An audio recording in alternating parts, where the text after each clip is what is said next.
Hey everyone, welcome to Madhouse, the only podcast hosted by Maddie Smith. Believe it or not, we are joined here today in the Madhouse with Derek Drescher. Thank you for having me. Thank you for being here, dude. Straight to camera, Derek. Tell us about yourself. Give us a fucking liner. Give us this Derek Drescher liner. My name is Derek Drescher, and I'm happy to be here. Yes. Right. Yes. Tell us more. Give us the Derek Drescher pitch. I used to do heroin. Yes. I was a criminal. Yes. But I don't do those things anymore. Boom. And I miss it terribly. Yes.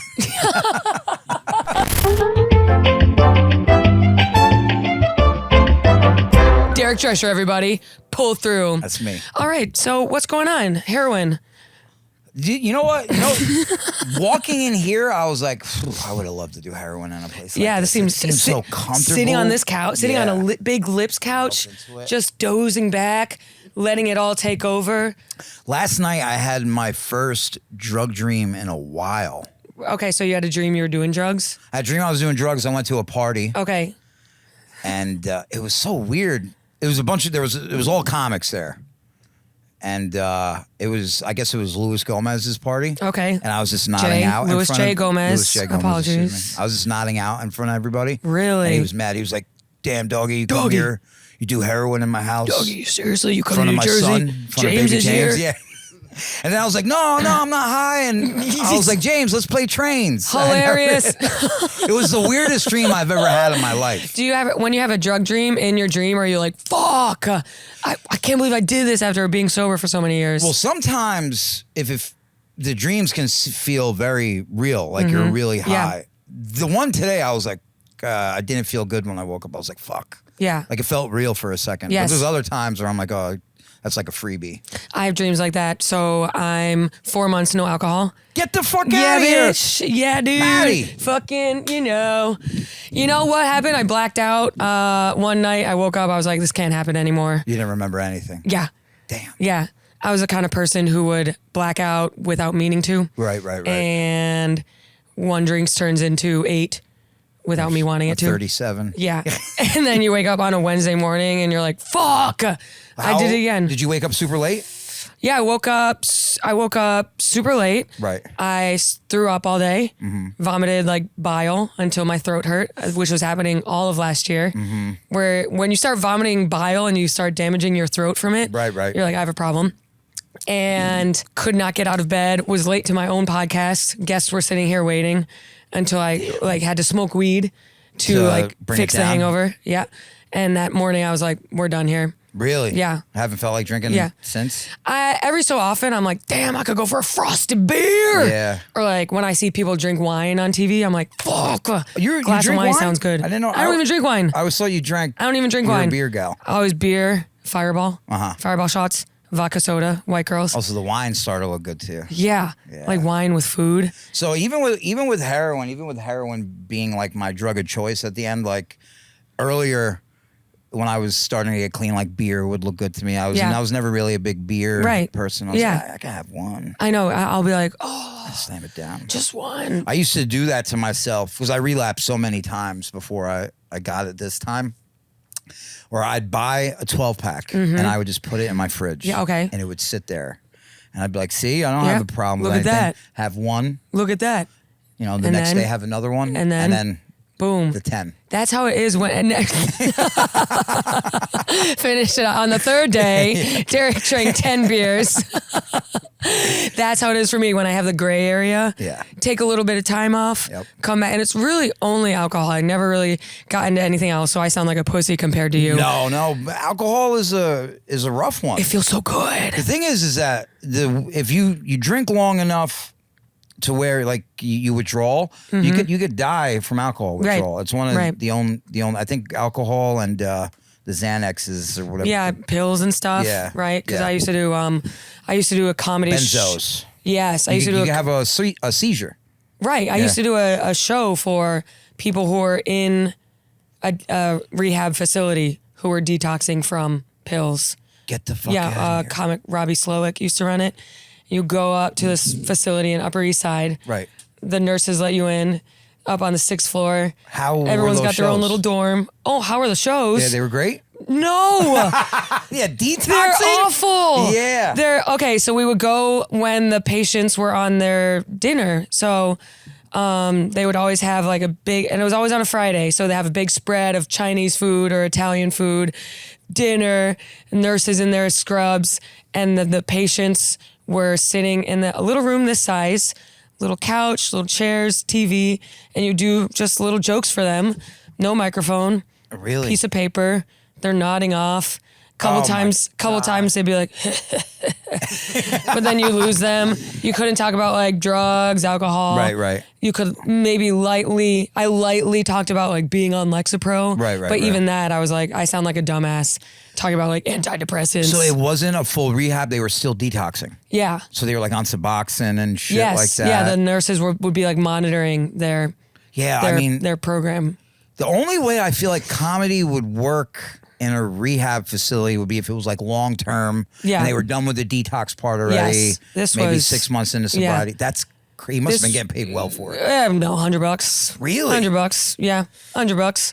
So, you know, it was fun. I went in, one time I went in and the nurses afterwards were like, "You're the only person who ever made them laugh." Get the fuck out of here. Yeah, so, but laughter for them is like, yeah.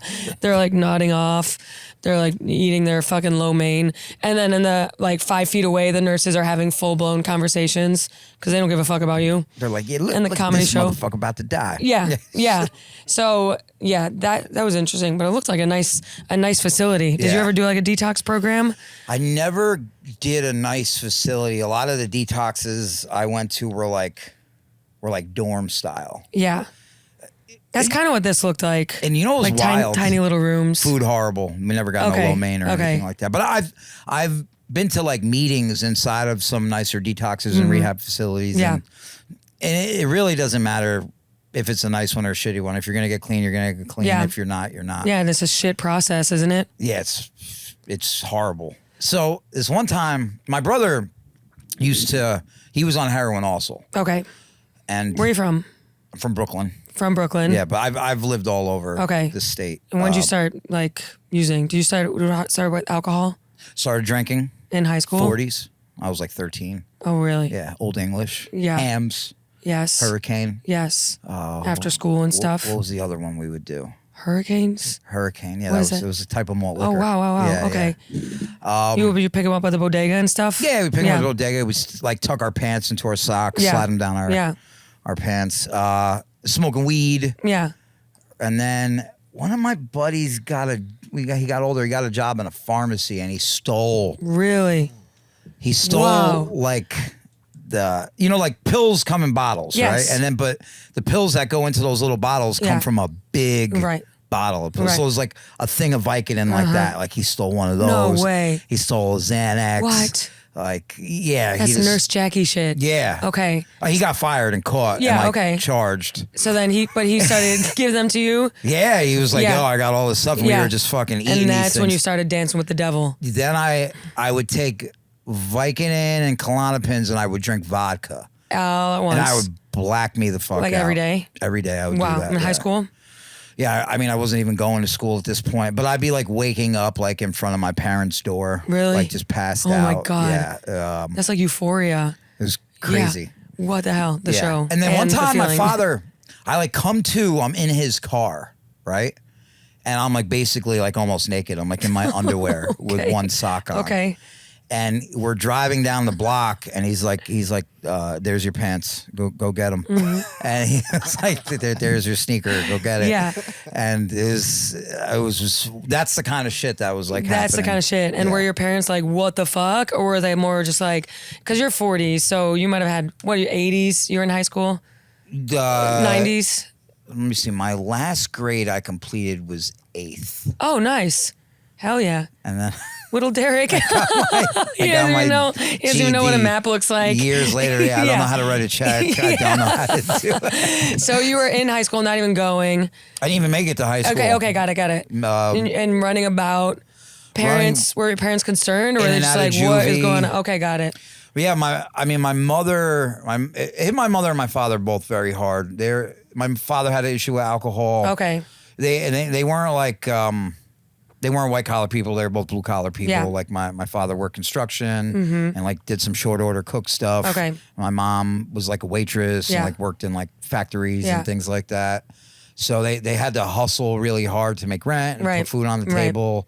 And I was just running around being crazy. And when you do drugs like that, you do bad things. Yes. Like you just throw bricks through. Yeah, of course. Store window fronts. Yeah, for no reason. And pass out inside of it. Right. And just steal cars. Right. And hit police with them. And you're running around with your oh my God, Derek, you're insane. Yeah. So you're running around with friends, just kind of like brat pack. So I would start with them. Yes. But I would always end up by myself. Got it. My mom would be like, your friends are such a bad influence, but I was the worst one. You're like, no, I'm the influence. Yeah. Yeah. None of them, as I got older, I have a couple friends who won't be out of prison, but I was definitely the worst at that time. Yeah. So you started getting juvie for like random crimes and stuff. Yeah, for the grand theft. And then I also had a thing where I would That was for the grand theft. I would never go quietly when the police came. Okay. Put up a fight. And I also have like a bunch of assault of like paramedic assault of EMT. Oh my God, you're wilding. Workers. I don't remember any of it. Yeah, no, you're just in a different state. Yeah. Yeah. But yeah, I don't remember, so the cops would beat the shit out of me bad. Really? Really, really with their bad. nightsticks and shit? Yeah, back then they had nightsticks. What? Yeah. That's crazy. Yeah, they would fuck me up. So you end up in juvie. I ended up in juvie. I did about 3 years in juvie from 13 to 18. My grandma died. I was sad about that. That's 5 years. Yeah, well, that was, out of those 5 years, got I it. did three of Okay, them. a couple I made stints there. Yeah, so got out, went back in. Out in, and then I was just checking you because you don't have you only went to 8th grade, so I was just making sure. I know. They let me in the Army. Okay, really? Damn. I made it. They're desperate as fuck. Back then, yeah. So that was 99. Okay. And I ended up being in. Did you have to be clean for the Army? Yeah, I was clean. After juvie. After juvie. So basically what happened was I robbed some people I shouldn't have. Okay. And they were going to kill me. Oh, okay. And I was like, I got to get like out of here. Mob people? No, they weren't the mob. Okay. They were just street level Yeah. Okay. guys. Got it. Cops. Yeah. You got to run in with some other bad influences. Yeah. And I was like, I got to get the fuck out of here. I laid low, took the test for the Army. By this time, I had my GED, got in, went to basic, learned my job that they wanted me to do, which was fucking, it was like explosives and like building stuff. What? Yeah. But the school was like 4 weeks long. Yeah. Like I had no idea what I was doing. Right. And then once I got to my station, which was in Korea, I was there for like a few months, and then 9/11 happened. Right. Wow. And I remember that. I remember. I always forget. I wasn't even in New York for 9/11. Oh, that's so lame. I was in Korea. A true New Yorker had to be over there in Korea. Yeah. Eating fucking barbecue. Wait, Korea's insane. Yeah. Wait, was it like you were stationed somewhere? So this is the thing. Okay. They have this drink over there called soju. Yes. Which is like. It's pretty good. A rice moonshine. Yes. Have you ever drank it before? No, I've heard of it though. It's kind of like a sake type of shit. So they make it very sweet, and they would serve where I was at. They would serve it to you in these bowls. So like you drink the first bowl, you're feeling good, and you're clean. But then you hit the soju. I'm relapsing. No, yes, I'm straight up right. But after the second bowl of soju, like you just feel like you're floating. Right. You're like stepping over things that aren't there. Yeah. And I started doing bad stuff again. Got in Korea. While I was in the military. Really? Yeah. So 9/11 happens, but then they bring you back? No. After 9/11? I'm in Korea. Okay. I'm staying in Korea. And so they were like, there was a point where they're like, you're not allowed to leave post. Like they don't know what's going on. Are we going to war? Right. What's happening? We're very close to North Korea. Yes. So they're like, nobody can leave post. And I snuck off post to go buy underwear. Oh, okay. I stopped for some soju. Yeah. Stop for a couple bowls. And somehow I end up getting beat up by a bunch of Korean college students. Like, no way. Like bad. But they're tiny. Yeah. How did you let that happen? It's the soju, man. The soju, yeah. The soju, man. Yeah. He's floating. Soju just make you, Soju make you loose as a goose. Soju make you loosu. So you got beat up by some Korean men, the members of BTS. Okay. So they're like, the military, my first sergeant, he's like, you are not allowed to leave posts anymore. Yes. He's like, we're chaptering you out. Yeah. You're getting out of the army. And he's like, wow. He's like, but I need to make sure that like I get you back to your mother in one piece. You got discharged? I was discharged. Really? Yeah, but not dishonorably. No, not dishonorable. Sorry. That was rude of me. Which was crazy. Right. I should have been. When people found out that I wasn't getting a dishonorable discharge, they were livid. Fuck you! Yeah. He was eating soju. They were livid. But they did it not dishonorably because you got beat up. So I didn't get a full honorable. Yeah. I got a other than honorable. The military is like so serious. In the middle. Yes. They're like, all right, it's not dishonorable. Mixed. It's other than It's honorable. a mix. It's a complex issue. Right. Okay. But they've taken good care of me since I've gotten out. Benefits and stuff like that. Yeah. So, and then I come back. Did you ever bang any Korean chicks? Yeah. Really? Yeah. Hookers nice. all the time. Nice. Yeah. You ever get STDs or stuff? I did. Really? In the Korea, I got chlamydia twice. I got it twice.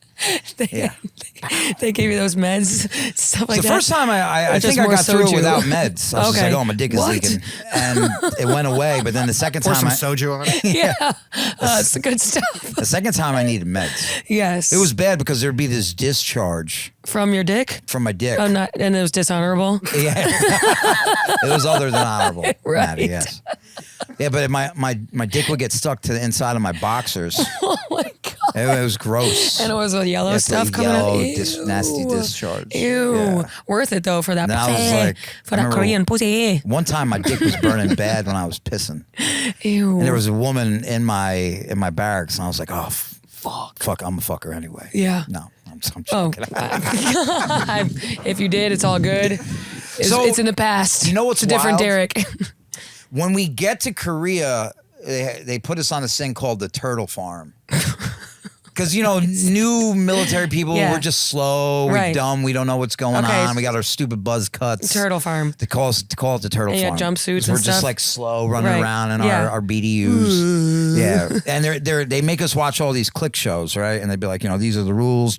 Yeah. So one of the things they were showing us, they were like, there's a STD here called the black syphilis, right? And they showed this picture of like a cock. A black guy with syphilis? It was like a cock that looked like it was charred, right? Oh, my God. Ew. And then they're like, if you get this, you're not allowed back in America. No way. Next slide. I don't think it was real. I think it was propaganda. But they were like, don't fuck people. Yeah. To scare us. Totally. Yeah, to scare us. Totally. Yeah. Also, not being allowed back in America is no. Yeah. It's so extreme. But I didn't listen to anything they said. Of course. So I met this Filipino girl while I was there. Okay. She was a drinking girl. Have you ever heard of these ladies? No.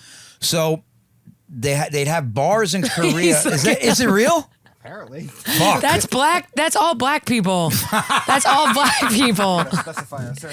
Yeah, Brian looked up African American syphilis. Okay, so drinking girls. Drinking girls, right? So they'd have these clubs, and it would be all Russian and Filipino girls working at the club, right? And basically, if you wanted to talk to these girls, you'd have to buy them a drink, and you do it through the bar. So they worked at the bar. Okay. And they would never drink real booze. They'd get like, for $10, they'd get a little tiny like soda glass of like soda or orange juice. Yeah. And as soon as they were done with that, they would leave. And if you wanted to talk to them more, you would buy them another drink. Oh, wow. So I was like, I ain't doing this shit. Like and this one girl, I got the Riz, dude. I don't need to go through you. Yeah, this one girl came up to me and she's like, I'm gonna buy me a drink. I want to talk to you. Okay. Wow. So I would go in there sometimes and we just connected. And then when I came back to America, I ended up going to the Philippines for 6 months. What? And staying with her. No way. Yeah. You fell for your drinking girl? I mean, we were just having fun. That's so fun. We were just drinking and fucking. That's so cool. In the Philippines. And were you okay, so you finished off Korea. Yeah. You got middle dishonorably discharged honorably, came back, then went back to the Philippines. I like worked for a couple months and then I went to the Philippines. Okay. Yeah. Then then you're like, I can't be here anymore. I'm like, dude, yeah, because what ended up happening with the Philippines. So $1 of our money back then. You got her pregnant and then came back. No, you're like, I'll send you some money. I don't know if I did get her pregnant. All right, I have going. a story about that though. Okay, too. keep going. So one of our dollars was worth 54 of theirs. Was worth 54 pesos. Nice. So, and I mean, a bottle of whiskey was 25 pesos, yes. which is like 50 cents. A pack of cigarettes was like 15 pesos. It was like, you're living good. Yeah. You know what I mean? So at one point, she did tell me she was pregnant. Okay. And I was like, get the fuck out of here. No way. And then she was like, no, I really am. And then she fell down a flight of stairs. I don't know what happened, but she did start to bleed from her vagina profusely. Okay, so she had a little bit of a MC. We're like, shit, we got to get you to the hospital. Okay. Her family comes, and we're going to the hospital. Who is this white man? And they're like, Derek, don't come in the hospital. Why? Because once they see you, white devil, they're going to be like, they're going to make it very expensive. And I was like, nah, fuck that. I'm a good man. I'm coming in the hospital. We get in there. They look at her, they look at me, they go, $5,000. No way. That's what he said. 5,000 American? Yeah. Fuck off. And then I was like, yeah, we're going to another hospital, and I'll stay in the car this time. $2. So that happened, and then I basically ran out of money. Yeah. And I was like, I got to go back to America. Just a veteran on the loose. Just fucking out there chilling. This was like 2002, 2003 at this point. Yeah. And come back to America. Because there was like brownouts there every day. Yeah. So the power would shut off and then the water would run brown. The toilets don't flush. You have to dump water into them. It's just savagery. Like, how good is a pussy at the end of the day? Not, yeah. Right. And then I came back to America. I remember once I used the bathroom. And once I flew back in, I was just like, I almost wanted to drop to my knees, like just hearing the toilets flush. I just ran through. Thank you. Flushing. You wash your face in the toilet water. Yeah. Baptize yourself. And then I didn't tell my family that I had gotten released from the military. And then I had to come clean with them about that. And I guess I got into pills at that point, like Roxasets and OxyContin. OxyContin first. Roxasets? So Roxy's were the little blue ones. Okay, Roxy's. Which was mostly Percocet, tiny bit of Tylenol. And then Ryan probably knows. And then the OxyContin was just straight up. Okay. It was fire. Oxys feel good. I did have that after I got knee surgery. Yeah. You start to understand the opioid epidemic. So I was doing the 80s. Yeah. And they were green. The 80s were green. I think the 60s were red. Okay. 40s yellow. I forget. So you're like 22, 23 at this point. Yeah. And I remember I would suck on them. You suck on them to get the coating off. Yeah. You peel the coating off. Yeah. And I'd sniff them, fucking eat them. Living with your parents, probably? I was, at one point, I had a girlfriend. We were together for a long time. Had a kid. Yes. Yeah. You still have a kid. Still. Yeah. You had a kid while you were fucking around with drugs. Yes. Yes. I was able to hold a job sometimes, though. Mostly construction jobs. Yeah. I would get to the point where it's like I would not get high. I would just not get sick. Yes. But then, of course you want to fucking let it hang. When you started kind of getting into the oxys and stuff, was it a pain relief or more just kind of going back to... My knee was bothering me a little bit. Yeah. Yeah. No, I definitely had pain. Yeah. Yeah, no, I was like... A little emotional. Little cricks in my neck. It definitely didn't warrant... So when you say like pain avoidance, it was more, or sick avoidance, it was more like the withdrawal. Yeah. You just had to keep going. But what I was able to do, I was able to get pain management doctors to give me prescriptions. Yes. And you went in, ow, goo goo gaga. So, and this is at the time where like they're really pushing this stuff. Like you big get pharma. people on this. Yeah, and like oxys were like, they had all the hot saleswomen running around giving the doctors oxys. One day, so I had 5 prescriptions with 5 different doctors. Crazy. And that's then so much work. Now they're starting to cut down on this shit, right? Remember, like it's hitting the news. This is bad. Yeah. I go to one of the doctors one day, and it's over. He's talking to me. He goes, how many? You done with the prescription? Is it all gone? I go, I think I got a couple left. And he goes, okay. He goes, how's your pain? And I go, it's fine. He goes, are you taking the pills as prescribed? And I go, nah, I try not to take everything, you know. If the pain gets real bad, then your nose starts growing. So yeah, I take it like every so often. Oh yeah. I'm like laying it on thick. Yeah, of course. It's like when they ask if you drink, you're like, no. I have a story about that too. All right, pin in the original story about your brother, and the story about lying to the doctor. So the doctor then says to me, he goes, really? I go, yeah. He goes, you have 5 prescriptions with 5 different doctors. Oh, shit. He pulled up your chart. Completely calls me out on it. Oh, my God. He goes, leave here right now. Oh, my God. Never contact this office again, and I will not call the police. And I was like, fuck. No way. Go to my other doctor. Same thing. So they're all talking now. Dude. I'm like, I'm not even going to the other doctors. And you were probably one of a million patients who did that. Many. So they changed the whole system. Yes. It got to a point now they can look in the system and look and see what's happening. So I'm... Because that was at the same time they started getting like electronic medical records alongside all the oxy shit. For a while, I start doing wild shit. Mm-hmm. I go to a doctor's office. I straight up steal his prescription pad. No way. And I just start fucking filling them out. No way. Yeah. Nothing ever came back to me for that. Don't know how. Right. One point I can't get anything. I'm sick, right? Right. Me and my brother are living in the same building. In Brooklyn? We're living above a restaurant. He lives on the 2nd floor. I live on the 3rd floor. Okay. I can't get nothing. I'm in my room sick. Sweating, puking, fucking diarrhea. You know, the thing with opiates is it sucks the moisture out of you. You become dehydrated, so you don't have bowel movements as much. I know. So once you start to get sick, it that all plug comes out. Yeah. And I mean, it was just, it would be wild because like you're starting to feel sick. You're like, damn, my asshole's gonna get wrecked. Yeah. And at points,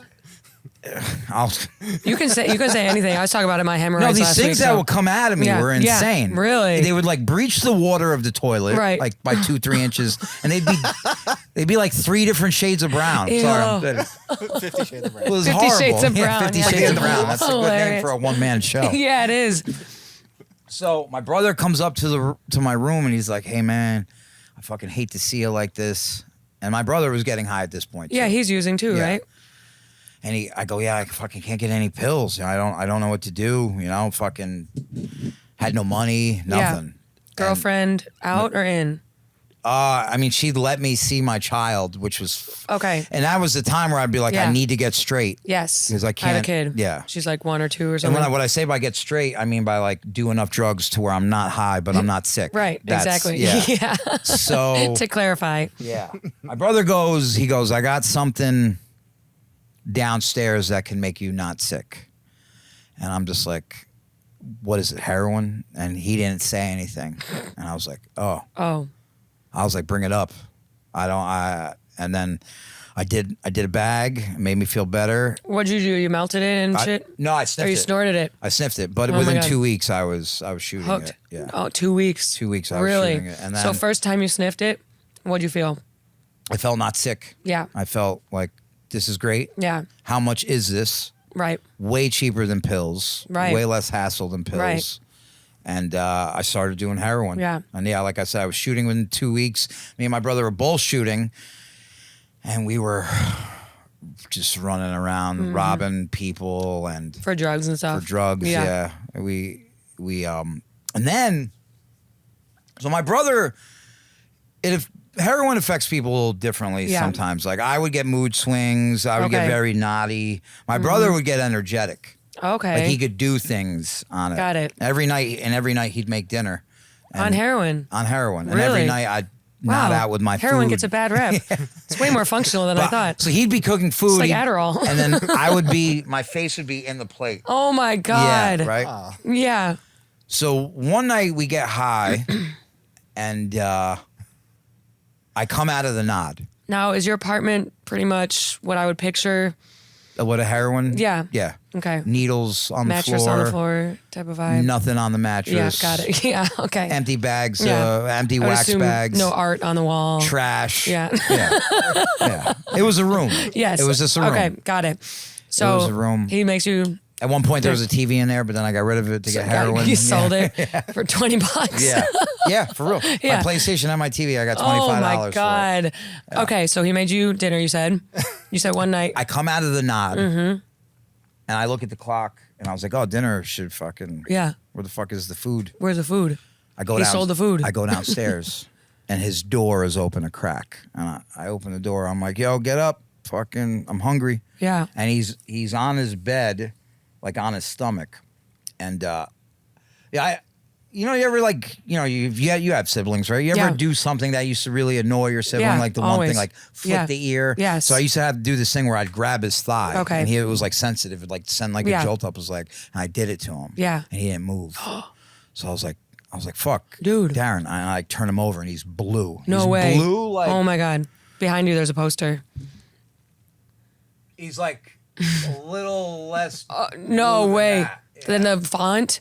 Than the font. That's crazy. And I'm like, That's so scary. not breathing. Yeah. he's a big guy. Yeah. And I tried to pick him up and I dropped him and he fucking Oh my hit his God. head on the floor. Dead weight. And I opened the fridge for water. And the thing is, I'm so happy he did this. My brother kept his fridge to the point where the water would just get a thin sheet of ice over the top of Yeah. it. You know what I mean? So I sit him up against his bed and the floor and I start blowing into his nose like Yeah. you would do with a baby if they Okay. start. Yeah. And I'm dumping the water Yeah. on his head. And then he goes, and all this fluid comes out of his God. mouth. Dude, What? I run downstairs and I'm like, all I have is sweatpants Yeah. on, no shirt. And you're like 25, right? Yeah, I'm in my 20s. Yeah. Heroin chic. Yeah. You Yeah. know what I mean? Kate Moss. All my prison tattoos Yeah. and shit. And I run into the restaurant. And it's not like, it's like a decent place. Right. And I'm like, my brother is dying. People are eating calamari. Someone, yeah. Yeah. Someone called the ambulance. Oh my God. Or someone called 911. Yeah. There just so happen to be paramedics No in there. way. They get up. They're like, where is he? I bring Red him in. sauce all over them. They're like, what did he do? Yeah. I'm like, he did heroin. What did he do? What didn't he do? Because I actually had to pull the needle out of his Oh arm when my I turned God. him over. So they get on the jack with people. Cops come. Ambulance is there. And they were keeping him stable. At one point, his heart stopped again. And I remember I'm standing outside on the stoop with the cops. They don't even know who I am. They don't know Yeah. who he is. And one of the cops goes, is this dude even alive? And right there, I was like, oh my God. I want to start crying. Fuck. Fucking walk away. They bring my brother out. They put him in the back of an ambulance. And they give him the Narcan Yeah. in the ambulance. Yeah. Like I said, he was a big guy. Yeah. So I knew as soon as it worked that they brought him back because the ambulance started to go like this. Oh my God. The ambulance It's like, I'm started up. to shake. Oh my God. So a lot of people, when they get brought back from an overdose, Right. they're upset. Yeah. Because they were just What the hell, high. dude? Now they're not high Yeah, it's anymore. like waking up from a sex dream. Narcan, What the fuck? Narcan throws you into precipitated withdrawal. So Okay. you puke Immediately. You're sick. So he's puking, shitting everywhere. But he's alive. Yeah. He's alive. Yeah. So they fucking saved him. And then I Yeah. went, I got him from the hospital a couple hours later. And then it was, we were getting high. Yeah. We went right back to it. They didn't arrest you for heroin or anything? There was a law that was passed that you can't get arrested for doing that. Really? Yes. Nice. Yeah. Yeah. For being an addict and for calling. So you guys left the hospital let's go get high. So listen to what happens Okay. to me. 2 weeks later. You overdose. There's some. I didn't mean to ruin the story. No, but- no. There's some really good stuff going around. People are Yeah. overdosing, so you're like, I want that stuff. Yeah. I won't do as much as them. I'll be good with Right. it. I shoot 3 bags, miss my vein. So I'm not sick, but I'm not high. I don't really Right. feel it. So me and my brother, we go to this shooting gallery, which is like a crack house for dope fiends. Shooting gallery. That's what they call it. Wow. Instead of a crack house, right? So you go hang out with a bunch of other people. We're in there shooting up. This time I hit my vein. I wake up in the hospital. Okay. And I hear my brother yelling, "Please save my brother! Please save my brother!" Oh my God. Wake up and puke. And I'm like, I'm cold. And they get, they have those warm blankets they swaddle newborn babies with. They give me one of those. They swaddled you. The nurse is rubbing my back. Yeah. Right. And I hear my brother, please save my brother. I go, Darren, I'm alive. And he goes, oh, thank God, brother. Because he used to call me brother. Brother. Yeah, brother. He goes, brother, do you want me to call mom? Brother. I go, fuck no. Oh my God. Absolutely no not. way. Don't call anybody. Yeah. I don't want anybody to see me like this. And brother. So he tells me when I OD'd in the shooting gallery. Where was the shooting gallery? Like in Lower Brooklyn. East Side? Oh, Brooklyn. Okay. He goes to call 911 and the other junkies in there took his phone. No way. Yeah, they're like, you don't So bring what the do you have to cops do? here. He dragged me to the car and drove me to the my hospital. God. And he's like, dude, he's like, I heard you take your last breath. Yeah. He's like, you shit your pants. I smelt it. Yeah. You urinated all over yourself. Right. So, yeah. And he got me there. And I remember reaching into my pocket. They cut my shirt off and everything. Right. And they said they needed 2 shots to get me back. And I had the rest of my bundle in my pocket, but I pissed all over it. Okay. So it was ruined. Pissy heroin. I was like, fuck. Fuck, dude. Yeah. Throw it in a microwave. Well, can we go out? Yeah. So the nurse comes back in after they get me like stable. They put me on they give you some medicine that like keeps your heart rate down. Because I'm going through withdrawal now. Right. And the nurse, she comes in and she goes, I just want to let you know you're the only one we've saved this week. Really? Yeah. Wow. And then she just walked out. Lucky duck. The doctor comes in and he's like, he's like, a lot of people are angry when we save them from this. He goes, he's like, you weren't angry. You were like, you told your brother not to bring your mother because you don't want her to see you like this. And he goes, I think you can get yourself clean. You're not like fully lost, right? He goes, I'm going to get you into a program. And I go, no, I'm leaving. Dude, that shit's gay. Yeah. I'm not doing that. I'm like, no, I'm walking out of here tonight. And, but I didn't say it in a way to where I was like, Right. I like knew at that point that I was still going to get high, but I wasn't going to be able to use with the same like ferociousness or ferocity, whatever the fucking word is. Like ferocity. I knew I was like, I'm either gonna make a change right now or I'm gonna I'll die soon. I'm gonna die. Yeah. Yeah.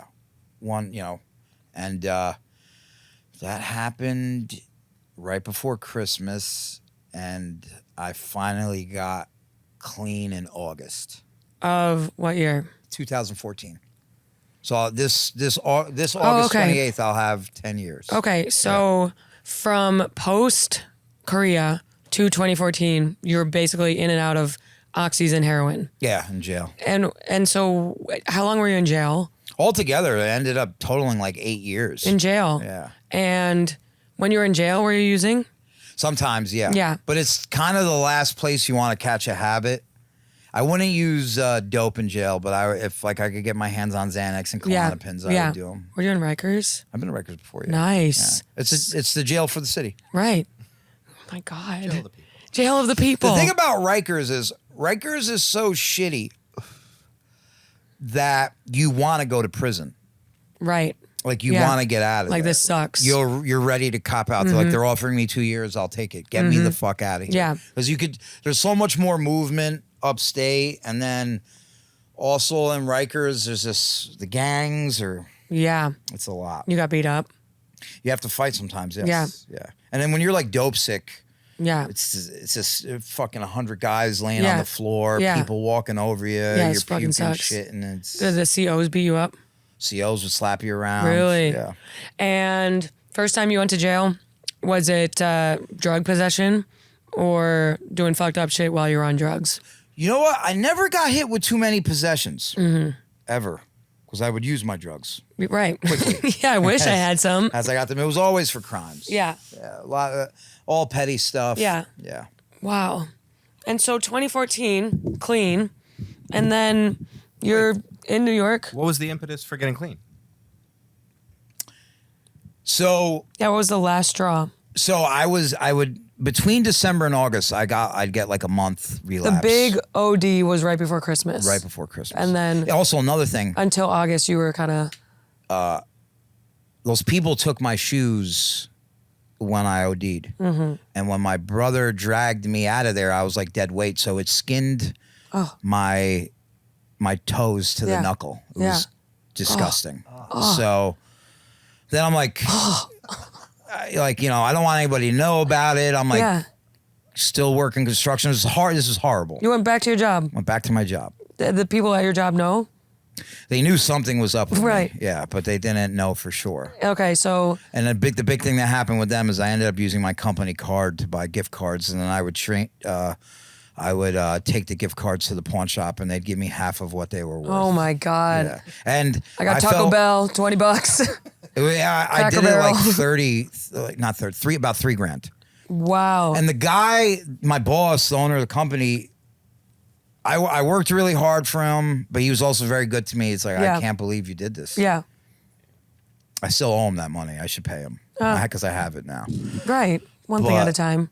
So in between December and August, I'd get like a month relapse, be out there, get some more clean time. I was going to this place called CFR, Center for Recovery. And like they tried me on methadone, it didn't work. They tried me on Suboxone, it didn't work. And then my counselor there was like, she's like, you're going to die. Right. Will you let me try to help you? And I was like so defeated at this point. Because I remember one time she's like, did you get high? And I had like a white shirt on. I had to like go to court. Yeah. And I was like, no. Yeah. And then I looked down and like there was blood. Oh my God. It's a needle in your arm. I was just like, I was just like, that's old. Yeah. And it's a scab that fucking ripped. She's like, there's a place I could send you, you know, that it's for veterans. It doesn't matter. Yeah. Like, she's like, we got to detox you first. She's like, will you give it a shot? And I was like, you know, they were going to put me in a Suboxone program.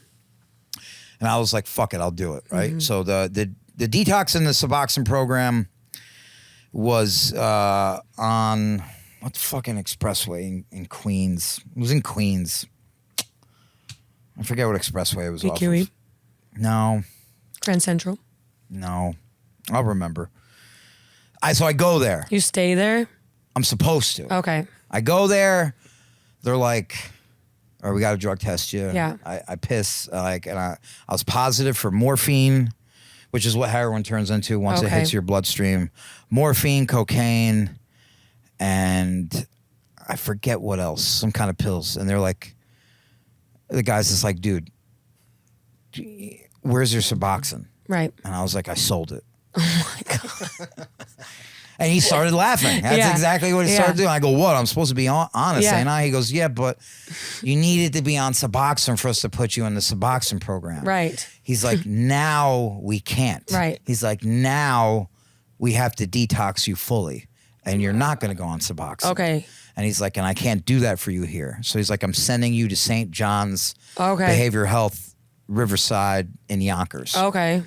And I'm like, okay. And then this Dominican guy comes to pick like 5 of us up in a van. Wow. We almost die like 3 times on the way there. He's driving nuts. Lo siento.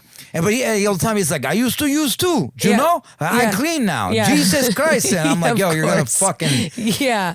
But none of us even cared that we almost got into like 10 accidents. Say, we don't give a fuck. We get to St. John's. And they're like, sorry, guys, no beds. So I'm like, what the fuck do I do now? I don't know anything about Yonkers. I know DMX is from there. Right. I don't know shit. And they're like, go to the sharing community. They'll let you stay there for the night. Come back tomorrow. Is that like a little halfway homeless shelter? It was like a shelter. Yeah. They're like, get there, go there, and we'll have beds tomorrow. I'm the only one that makes it there. Okay. Everybody else is just like, fuck it. Yeah. They're like, I'm not doing that. Yeah. Yeah. I get there. So you go to sharing. The lady's like, we have no beds. Okay. She's like, take this ticket. It's a red Staples ticket. And I had it for the longest and I lost it. I'm so sad that I lost it. Because I'm going to do a one-man show called The Red Ticket. Yeah, you have to. Yeah. So she gives me the ticket. She goes, go to Chicken Island. And I'm like, what the fuck is Chicken Island? What the fuck is insane. that? Yeah. She's like, she's like, follow the people, follow the migration. She's like, when the red van comes, show them this ticket. This is insane. Show them. So This is everybody Wizard else, of Oz. some people have white tickets. Okay. Some people have blue tickets. Okay. When the red van comes, show them this ticket, and they'll take you someplace you could sleep tonight. Wow. So this migration of people goes to Chicken Island. Bunch of homeless people? Bunch of homeless people. Some have kids. Okay. You know, some people look like they're straight up just down on their luck. Some people look like me, junkies. Right. A blue van comes. People have blue tickets. Not for you. They get on the blue van. Yeah. White van comes. People get on the white van. Then the red van comes. Okay. I get to the door. I'm like, here's my ticket. They're like, full. Close the door. Of course. It's just me and this other dude who's like whacked on K2. Yeah. Don't even remember how to get back to the sharing community. Right. Like, my phone has no service. Bill's not paid. Like, I can't even do Google Maps at this point. He starts walking. I just start following him. As we're walking, the fucking sky opens up and it just starts pouring. Oh my God.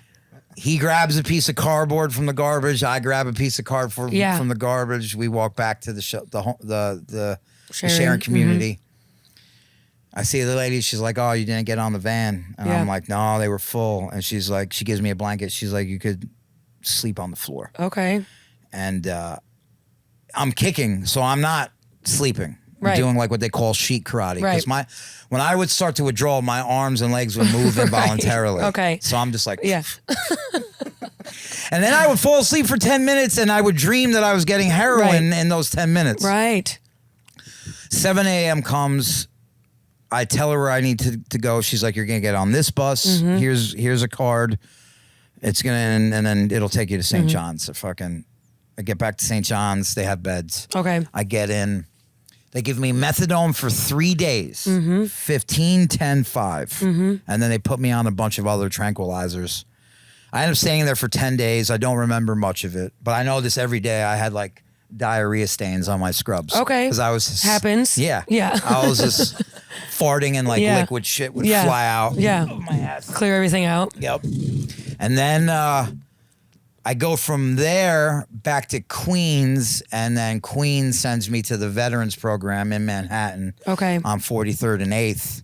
I stay there for about 16 months. Really? And then, I Really? mean, just a little bed. They have like a big 8 men in a room. Okay, hostel style. 8 men in a room. And was everyone else kind of dealing with drug stuff, or was it just any veteran who was some unhoused? of us were drugs. Some of us were homeless. Yeah. Some of us were like,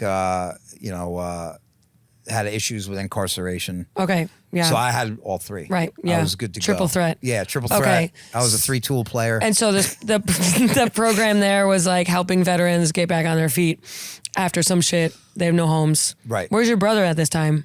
My brother is also in a program. Oh, okay. So there's one thing that happened this is how much I love my brother. He passed away now. But he was the man. So not to bring down the mood. And, no, it's okay. Yeah. And I apologize. No. And Don't apologize. You had a funny story up top. You said about okay. I'm gonna tell it. Okay. So actually now I don't know how funny it is. Fuck. Dude. It might be. It might be. Yeah. So at one point in between that 6 months where I was relapsing and getting clean, like my brother and I are both in facilities. He actually got clean a little bit before me. Okay. I relapse. They send me to this detox. There's like this big hub that's like, it's like a shelter, a detox.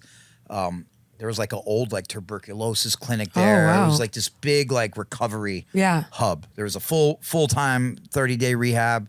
So I get kicked out of my halfway house for getting high. They sent me to the detox to detox, and then I could go back. Right.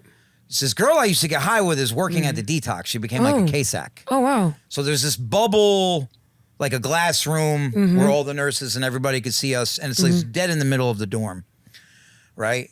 And I see the phone ring. And I had legals. So at the time, like sometimes the cops will come, but they can't confirm or deny if you're there. Right. And they have to let you do your treatment. Right. Right? And it's the same thing with court. They can't like issue a bench warrant if you're in treatment. You know what I mean? So she's looking at me on the phone, and then she hangs up the phone. And then she's looking at me again, I'm like, the cops are probably here. 'Cause my PO was pissed that I kept relapsing. Right. And she walks by me. She comes out. She walks by me. She wants to go do something. I'm like, hey, are the police here for me? And she's like, no, everything's fine. And then she walked by me again. She goes back in. Then she's on the phone again, and she looked at me again. I'm like, you're not making.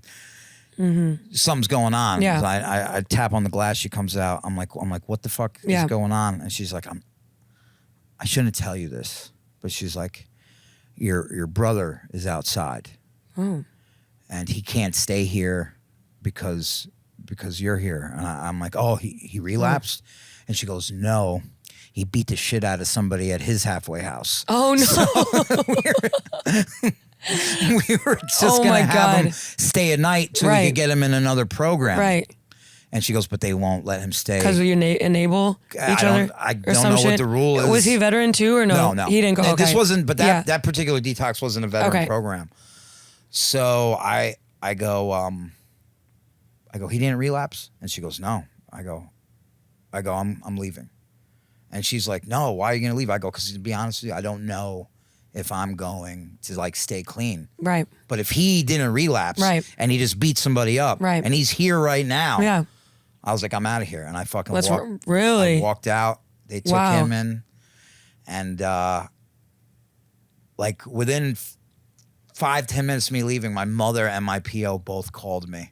Oh my God. My mother's like, you go back in there right now. God. You go back in there. Shut up, Mama. I'm like, no. And I hang up. Yeah. And then my PO, she's like, oh. She's like, you're fucking done, pal. That's it for you. And I was just like, yeah, catch me if you can. But yeah. And then he ended up, he did good. He did good until he relapsed. Yeah, not funny. Okay. Dude, it's all good. And so you spent 60 months in this place. And then when you got out, you got a job and stuff like that? Yeah. What's post 2014 like for you? So my first job has a dishwasher and a diner. Were you on edge a lot? 3rd and Lex. No, they didn't let me start working until I was there like 9 months because I was a horrible patient. Yeah. Because you feel okay when you first get clean. They call it the pink cloud. For me, it was a pink cloud. But then you've changed your brain chemistry with the drugs. So like now all of a sudden I can't sleep. Right. Like I'm getting like an hour, 2 hours of sleep at night. So I'm like, and then I'm becoming aggressive. Right. And now they have to put me on pills that tranquilize me, which is like Seroquel. Right. And then I gained like 40 pounds in 6 weeks. Yeah. And so now my body has changed also. And you probably, since you were doing drugs since age like 13, figure out who the freak Derek is. No idea. Yeah. No idea. And and then like, the woman I was with is like leaving me, and she, as she should. She dealt with this shit for years. Right. So my life is just completely, like now it's like, damn, where am I? Like, who am I without drugs and institutions? Yeah. And they were it was a tough program. Like they were like, they're like, you don't want to be here? We'll call the police. They can come get you, take you back to jail. Yeah. I remember I walked in my first day, and they're like, you have to address the group as family. You have to call. So it's like 40 dudes, and the worker's like, all right, tell the family while you're here. And I'm like, hello, family. Yeah. My name is Derek, and I'm here to get my life back on track. And someone from the back just goes, shut the fuck up. Oh, shit. And you do all this cognitive behavioral therapy, and they would do these things where you give your testimony. So you give your testimony about what you want to change in your life and what you've done wrong. And you do this every week. And every week your peers would be like, nah, he's lying. Wow. He's full of shit. Yeah. Poser. Yeah. Yeah. And haters. You keep doing it until they feel that you're sincere. Wow. And genuine. Damn. And then every Sunday, you know how people get the Sunday scaries? Yeah. You know how they got to prepare for their week? Yeah. Every Sunday we'd have this thing called confrontation group. Okay. Where all 40 of us would sit in a circle. Bunch of dudes. And throughout the week, it could be anything. Like say this room is in the program.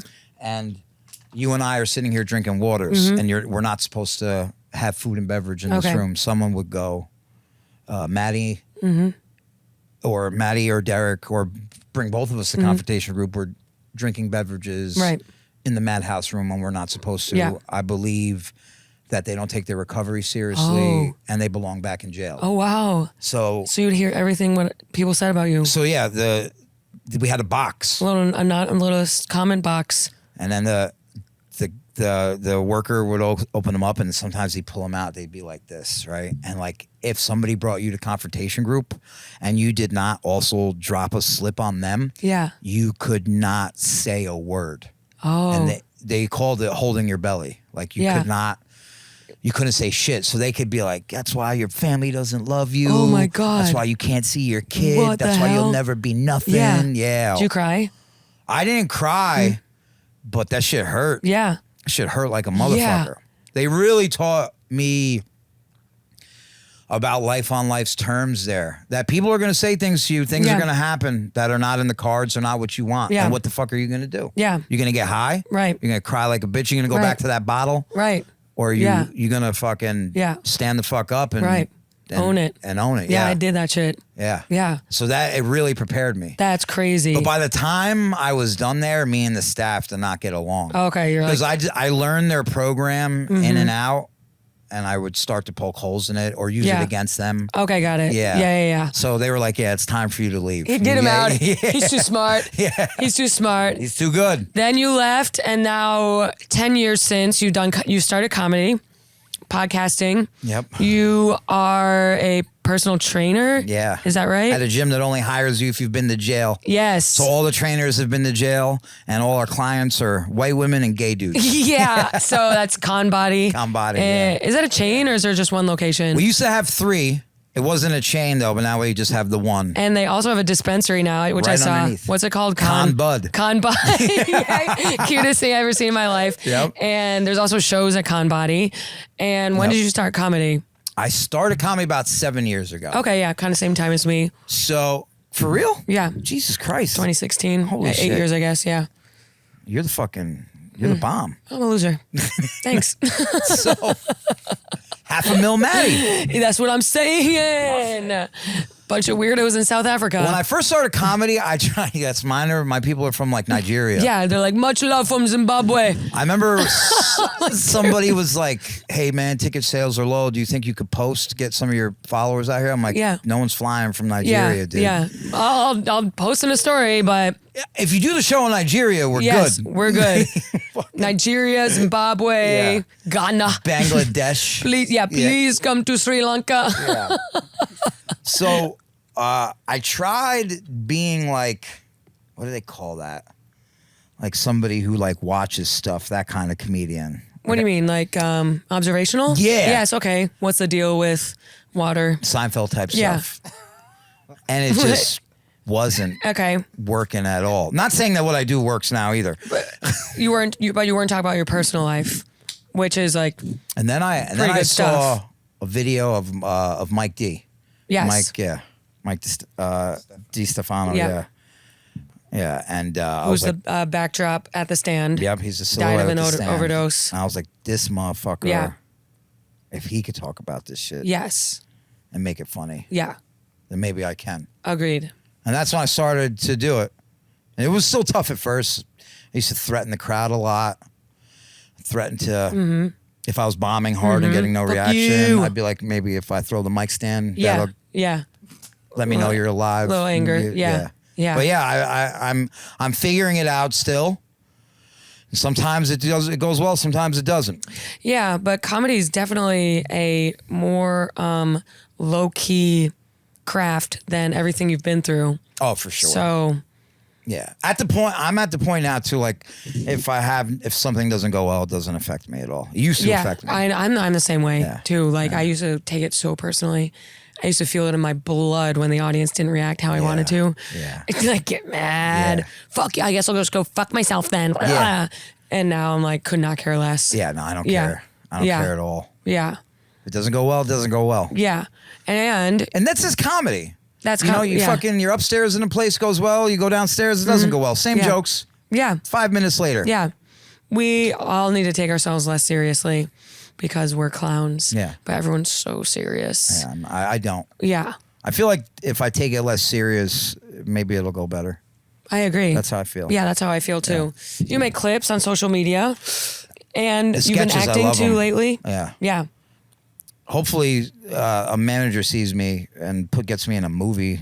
Yeah. Some shit. I mean, I've done movies before, but I've never had any fucking management. So that is what I hope happens now. Yeah. But even if that doesn't happen, I have a whole career outside of comedy. I work full time. Yeah. I'm a drug counselor. Yeah. I teach at ComBody. Yeah. So, you know what I mean? Yeah, you do so much. Yeah. That to not like rely on it for only your income is so freeing. Yeah. Like I only do it now because of Wild and Out, and Wild and Out was allowed me to quit my job. But before that, I was like, I'm not quitting a job until like I have enough money to not worry about it at all. Because doing comedy and worrying about money, where's my $50? Yeah. Where's my $100? I need to sell the show out or I'm going to not be able to eat. Then it's like stand up. Every bomb hurts more. For sure. I couldn't live with like 6 people. Yeah. You know what I mean? No.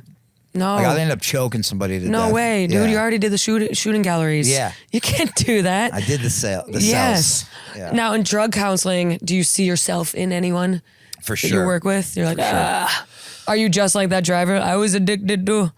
No. That was my Dominican accent. No, I'm way better than he was. You're not religious, are you? No. Are you into Jesus or anything? No. Okay. I'm Jew. Right. Yes. So Jew. Your parents were probably like, "Oh, hey, Derek." I believe there's something out there, but I'm not like super. I believe more in fucking like. This is gonna sound so gay. Just like whatever you do, whether it's good or bad, something's gonna come from it. Yeah. Whether it's a payoff or you're gonna have to pay. Yeah, I agree, and like I believe in like synchronicity, the universe sending you little signs, stuff like that. Yeah. I'm not really religious. Yeah. I was raised Catholic and that shit's weird as fuck. They're fucking kids, you know? It happens in every religion though. Yeah. Yeah. Totally. Yeah. This has been really good. Oh, we're done? No, not yet. Okay. Unless you want to be. No.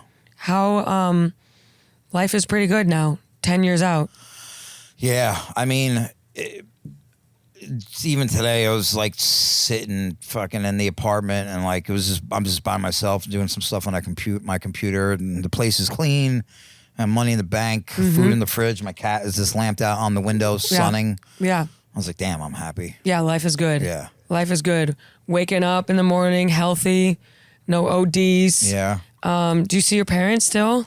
I've been going down. They both end up working for the MTA, became bus drivers. Really? Yes. That is so cute. That was like a good job for them. They're both retired. They moved down to South Carolina. Oh, cute. I've been down there like 4 times in the past 3 months. Anytime I get a couple days, I go down. Nice. Yeah. Probably nice weather. Are they near the beach? Yep. Cool. Yeah. Derek Drescher, what a storied man. Was there a pin in a story that we missed? There's one thing you're like, I'm going to say that. Well, I don't remember what it was. I don't remember either. Might have been something with your brother. He did the brother story. And there was another one. He was like, well, when he got shot. Oh, you ever got shot? Shot at. Oh. That's not how he died. He survived the shooting, which was crazy. He got shot in the stomach at point blank range. Wow. So, yeah, like fucking totally ripped his stomach up. Supposed to be one of the most This is wild. shots. So he relapsed. He's drinking at a bar. He's flashing a lot of money. Some dudes follow him out. So this is the story my brother told me, right? They pull a gun on him to make him get in the car, and they're like, "Yeah, turn right," and he goes, he's like, "I just stopped the car." He goes, "You're bringing me to the river." He goes, "I'm not gonna let you shoot me and throw me in the river." He goes, "If you're gonna shoot me, shoot me here." Yeah. And they're like, the guy hit him with the gun, and then it was like, "Go." And my brother said he took the keys out of the ignition and just got out of the car. The guy ran out of the car, put the gun in his face, and my brother started wrestling him with him for it. Shot him in the stomach. He didn't go down from that one. continued to try to wrestle him, shot him in the stomach again. My brother's like, he's like, next thing I know, he's like, I was just looking at the moon and they ran away. And he's like, I put my hand on my stomach and he's like, I just felt my insides. Oh. So he's like, he gets up, he's holding his intestines in. Oh. Gets in his car. Yeah. Starts driving to the hospital and he passes out, crashes the car like a block away from the hospital. Yeah. But they have these things called shot spotters, which is a microphone that they put out in the streets that sends an alarm to the precincts. Oh, wow. So now the cops are out just patrolling. They see him laying on the floor outside of his vehicle, crash up on the curb. They get him to the hospital. So my mother calls me when he gets shot and she's like, your brother got shot. I'm like, is he alive? She's like, yes. I was like, do you know a hospital he's in? She tells me the hospital. I was like, I gotta go. I get there. He's in a coma for a couple days, right? And then he wakes up from the coma, and it's the first thing he did when he wakes up is he reached for his dick. Yeah. I don't know why. It's still there. He reaches for his dick, and he's like looking around, and I'm like, Darren, what happened? And he goes, they shot me, brother. And I go, I know. I go, why? Why did they shoot you? And he goes, they tried to rob me. And I go, well, what did they try to take? And he just went, the rogue. And he passed back out. Oh my God. Wow. Your brother sounds like he was the coolest person ever. He was the fucking man. It was you and Darren, just you two, right? Just us. I have a half sister, but she didn't live with me. Oh, okay. Yeah. Everything's good with your kid now too. No. Oh. No. She's angry as fuck at you. I'm sure she is. Her mother is also very angry with me. And then, she got in another relationship. And I should have just kept my mouth shut, and I couldn't. What'd you do? I had to be like, over my dead body is another man going to be around my child. How dare you? She tried to explain to me. Yeah. She was like, you were out for 15 years. She's like, at one point, she's like, she is 5 years old. Yeah. She's like, for 3 of those years, you've been gone. Right. And I guess I just wasn't there, and I just made things so much worse with my mouth. Right. And then it just made it, she got really mad at me at that point. And I fucked it up. And if I ever get the chance to, I know I'm going to get a mean tongue lashing, but I deserve it. Yeah. Yeah. It's all good. Yeah. We all say stuff when we're, yeah. energized. But from what I could tell, she's a healthy young lady. So, yes. Okay. Yeah. Okay. Yeah. Sorry for bringing that up. That's okay. Don't worry. She's 5 now? No, she's 14 now. Oh my God. Yeah. That was when he was probably Right. just getting. Yeah. Now, we were talking before we recorded about how you started running. Yes. After you got sober. Yeah. And you had a funny run-in with a little... I think it's always funny. Have you found that a lot of people want to use your story for inspiration? Happens so much. I've done like fundraisers where I've actually helped raise a lot of money. That makes me feel good. And then there are people afterwards. They're just like, "Oh my God, I judged you when I first heard about you." It's just like, fuck you, this is so bitch. Gross. Yeah. You don't get access to my story at all. So there was a point where I was telling the story a lot, not in this type of manner. Like we're very, you know, this has been fun for me. Where it's just like this whole heart-wrenching thing, where it was my story, but it wasn't. It wasn't my words. Yeah. Like I had an actual speechwriter. Okay, got it. Assist me with it, who was very good. Right. And what we were going for, you know, she nailed it on the head. She really took it and did it. We were able to help raise money, but I ended up getting tired about it. I remember one time too, I was, you know, my grandmother, who I loved very much, she also had an issue with alcohol. And there was this one story that was printed where it didn't say anything about how much I love my grandmother, how much she took care of me. It just said she was an alcoholic. Okay. And it drove me insane. Yeah. I was like... Whittled it down. I like called the people. I was like, where's this fucking writer? I'm going to break his fucking jaw. Yeah. And then they ended up changing it. So after that, I like fucking... Yeah, we're done here. Took a break from it for a while. I'm not a pawn. And then this most recent one... Yeah, okay, so you're running your ass off. I was for a while. Yes. I've stopped. Yeah. But yeah, I've done like 4 marathons, a bunch of ultra marathons. Yeah, I know a lot of people get really into exercise and stuff when they sober up. So someone caught wind of you. Someone heard of the story. Should I say the name or no? Yeah, you can say it. It was On Running. On Running, they have the shoes that you can look them up. They I believe they're a Swedish company, but they're a lot of cool people wear the shoes. What I understand, they're out. I think they're outselling Nike now. Okay, for running sneakers. Yes, yeah. Nike's down like 40%. Yes. So they're doing this worldwide, marketing campaign about how running changes lives. Right. I was their guy in America. I was a drug addict. Right. They had a trans athlete from Europe. Oh, wow. They had this lady from Mexico, this indigenous lady, so she was representing the migrants. Yeah. Oh, wow. Yeah. You're America, drug addict. America. White drug addict. Yeah, and then they had the trans athlete. Okay. The Mexican lady from Oaxaca was the fucking bomb. Yeah. So they want to put us all on this panel. There was this Palestinian journalist. I think her name is Noor. Have you ever heard of her before? No. It's a pretty big deal. Okay. She's almost as big a following as you. Oh, wow. Almost. Unbelievable. So they reach out to me. They're like, hey, we know running changed your life. Yeah. We want you to beat our guy in America. And I'm like, yo, I haven't ran since 2021. Yeah. I'm not in running shape. Right. Like I'm fat. Right. And they were Honestly, like, my that's story has okay. really ended. We can push it back a little bit. So, oh my God. So you can get in shape. So I can get in shape. Hilarious. They push it back. I do not get in shape at all. No, I'm good. I actually gained weight. Yeah, I think I gained about 12 pounds. Every time you eat, you're like, fuck. I remember I was like telling, so there one journalist they had interview me, like I kept turning my camera off and I was eating French fries. Yeah. I was like, be right back. So funny. The day comes, I'm not in shape. Right. You're A shape. I'm A shape. I'm round. I am round and obtuse. Obese.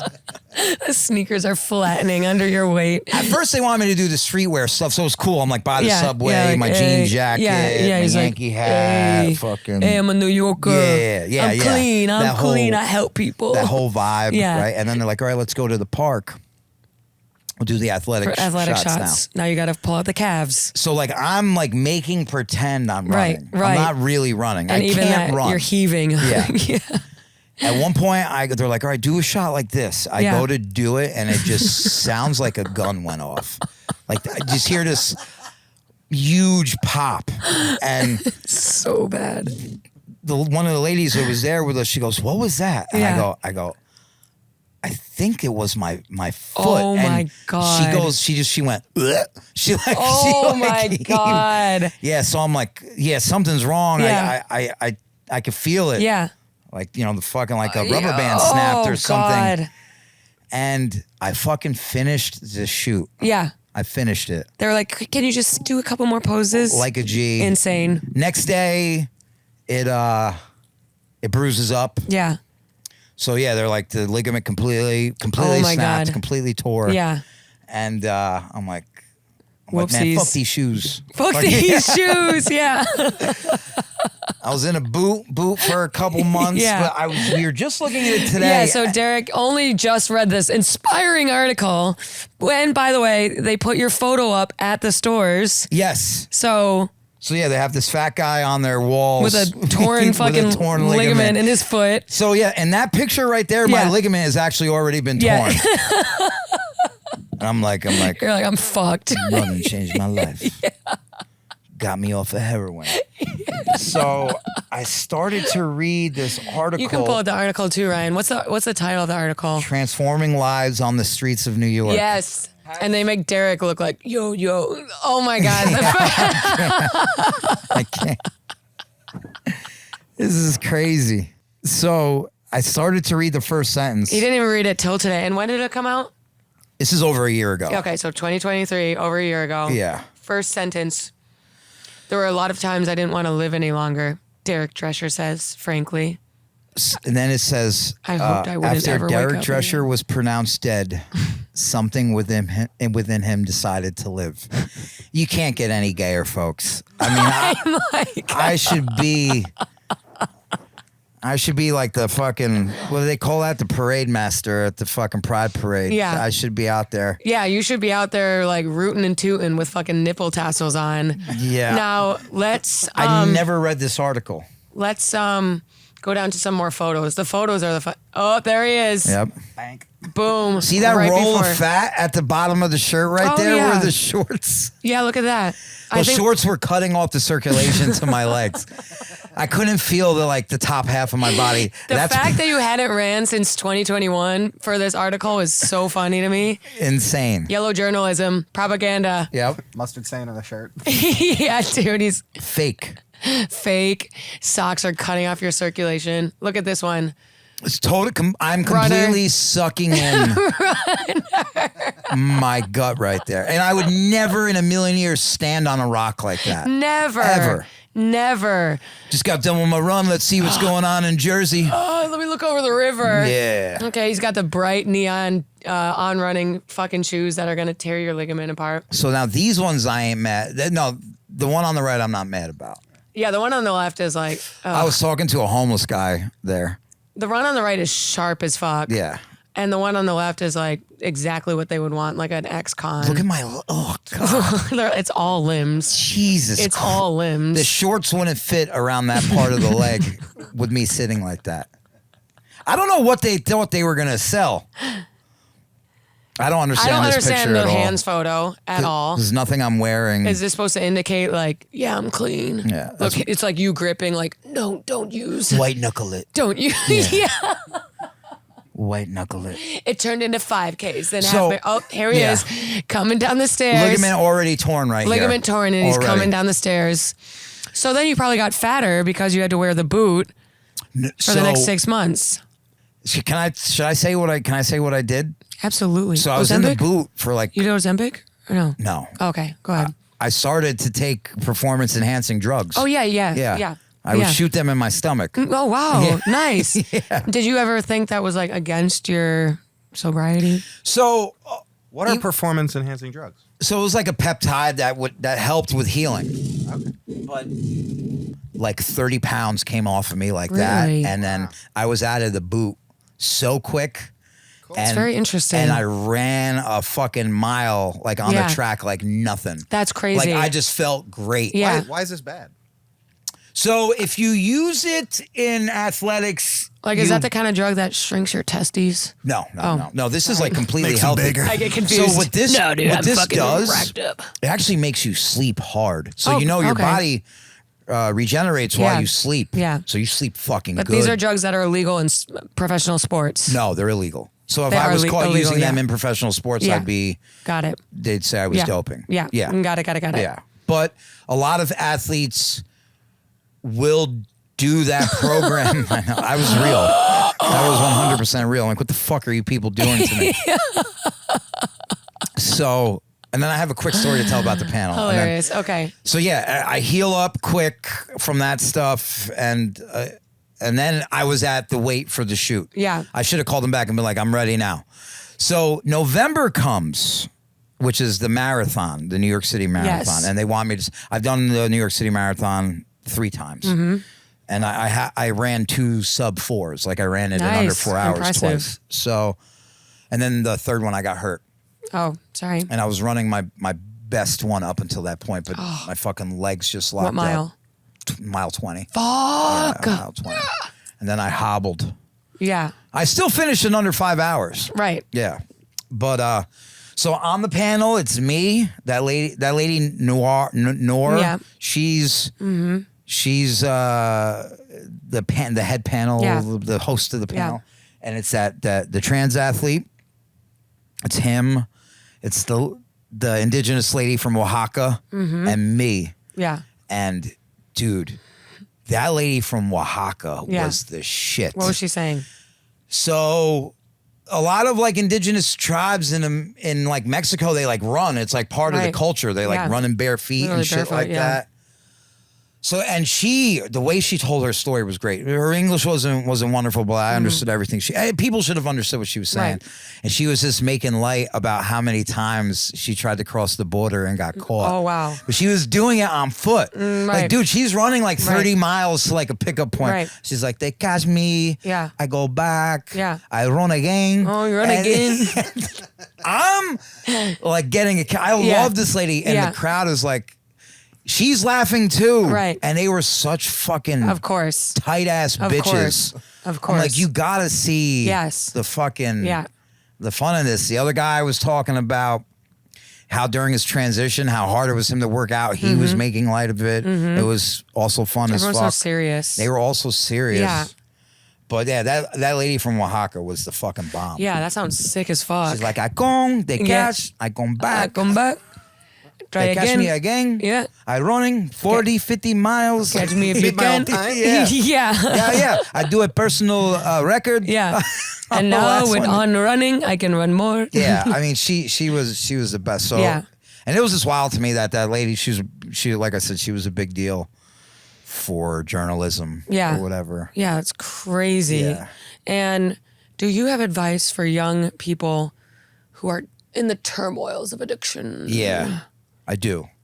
It might sound lame, but this is the thing. Like, you deserve a better life than what you're giving yourself. Like, you may feel like you don't. I felt like I didn't at one time, but no matter what you did while you were getting high or what you had to do to get drugs or how you feel about yourself right now, like, you deserve a better life. You deserve to give yourself that chance. And if you do give yourself that chance, you'll find your people. It may seem like nobody's out there, but you'll find them. Yeah. And then you'll see from there. Yeah, it's true. You only have one body and one time on this earth.